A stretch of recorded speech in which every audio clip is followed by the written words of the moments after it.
బనకచెర్లపై తమ అభిప్రాయం చెప్పాల్సిందిగా కేంద్రం కోరిందన్నారు మంత్రి ఉత్తమ్ కుమార్ రెడ్డి. దీనిపై అభ్యంతరం చెప్తూ సమగ్ర నివేదిక పంపుతున్నామన్నారు. సీఎం రేవంత్ రెడ్డితో కలిసి కేంద్ర జలశక్తి మంత్రి సిఆర్ పాటిల్తో రేపు సమావేశమై తమ అభ్యంతరాలు చెబుతామన్నారు.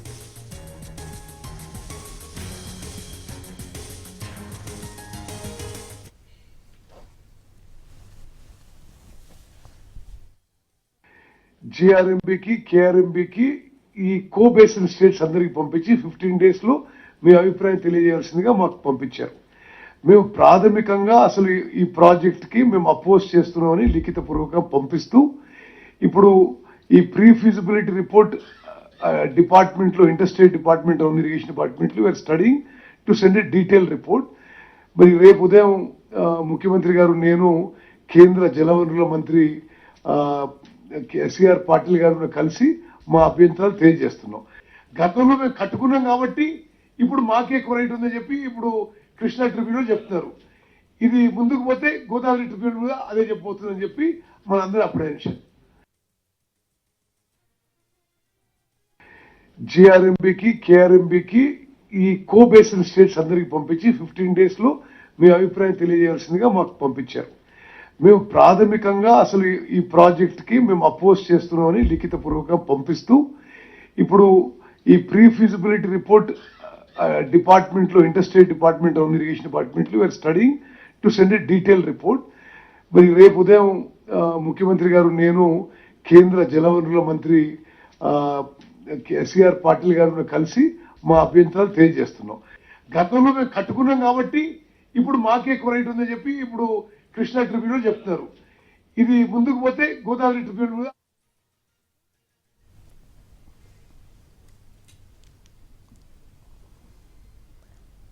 రెడ్డి బనకచెర్లపై తమ అభిప్రాయం చెప్పాల్సిందిగా కేంద్రం కోరింది అన్నారు మంత్రి ఉత్తమ్ కుమార్ రెడ్డి. దీనిపై అభ్యంతరం చెబుతూ సమగ్ర నివేదిక పంపుతున్నామన్నారు.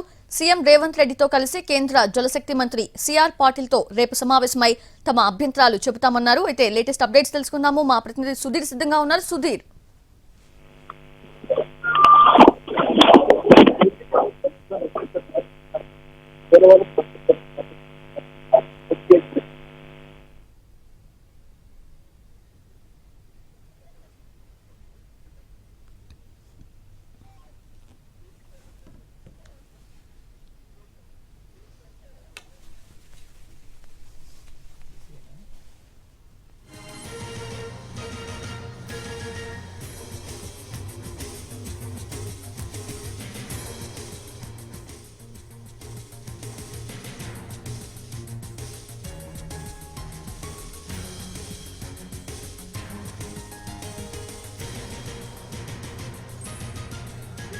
పూర్తి స్థాయిలో ఆ ప్రాజెక్ట్ ను వ్యతిరేకిస్తున్నట్టుగా తెలంగాణ ప్రభుత్వం ఇప్పటికే స్పష్టం చేసింది. పలుమార్లు కేంద్ర జలవనరుల శాఖ మంత్రులు కలిసి దీనిపై ఫిర్యాదు చేస్తుంది. అంతేకాకుండా ప్రధానమంత్రి మోదీని కూడా కలిసి రిప్రజెంటేషన్ చేసిన పరిస్థితి కనిపిస్తుంది. రేపు మరొకసారి ముఖ్యమంత్రి రేవంత్ రెడ్డితో కలిసి ఉత్తమ్ కుమార్ రెడ్డి మిగతా మంత్రులు మరొకసారి కేంద్ర జలవనరుల శాఖ మంత్రి ఆర్సీ పాటిల్ ని కలిసి ఫిర్యాదు చేయాలని చెప్పేసి అయితే భావిస్తున్నారు. ఇప్పటికే తెలంగాణలోని అన్ని రాజకీయ పార్టీలకు సంబంధించిన ఎంపీలతో ఆల్ పార్టీ ఎంపీల సమావేశాన్ని ఏర్పాటు చేసి పోలవరం బనకచెర్లకు సంబంధించి పవర్ పాయింట్ ప్రజెంటేషన్ కూడా ఇచ్చిన పరిస్థితి కనిపిస్తుంది.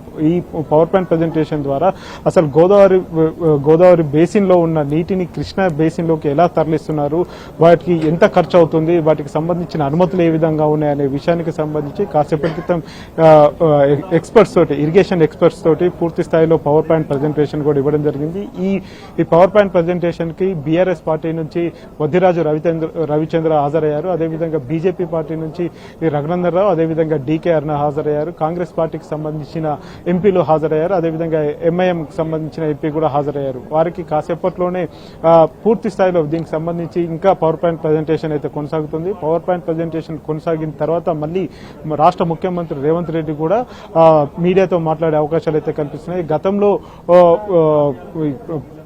ఏపీలో నిర్మిస్తున్న ప్రాజెక్టులు ఏవైతే ఉన్నాయో గతంలోనే ఈ ప్రాజెక్టులు ప్రారంభమయ్యాయి. ఆ ప్రాజెక్టులను ఆపేందుకు నాటి ప్రభుత్వం అంటే గత ప్రభుత్వం బీఆర్ఎస్ ప్రభుత్వం ఎలాంటి అడ్డంకులు చెప్పలేదు, స్వేచ్ఛగా చేసుకునేలాగా వెసులుబాటు కల్పించిందని చెప్పేసి కొన్ని ఆరోపణలు అయితే చేస్తున్నారు.